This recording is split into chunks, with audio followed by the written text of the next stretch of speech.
developmental trauma, right? So we're talking about long-term trauma that comes from our parents, right? That comes from generation to generation to generation. So when I mean that we're fighting the wrong battles, is because a lot of the times when we are triggered, right? And this is a word that is kind of known now, triggered.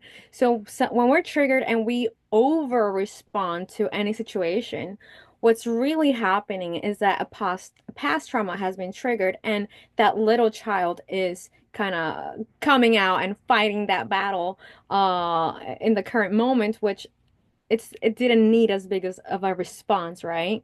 Like yesterday, I got kicked in the throat. Oh, wow. And this is so beautiful because when you're fighting with people who have lower belts, they have less control. When you are fighting with people who have not worked on their mental health, they have less control.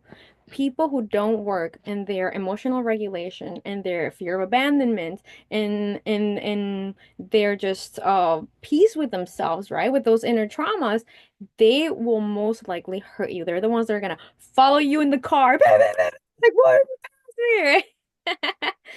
Same thing. When you're sparring with somebody, the ones that have the least control are the lowest belts. You have to be more careful. And as you're being careful, you're being compassionate, right? You're being compassionate because they're learning.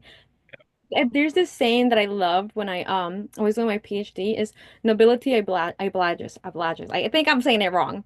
Mhm. But because it's not in English, obviously, or Spanish. But point being, it means the more you know, the more respect you have towards those who don't know.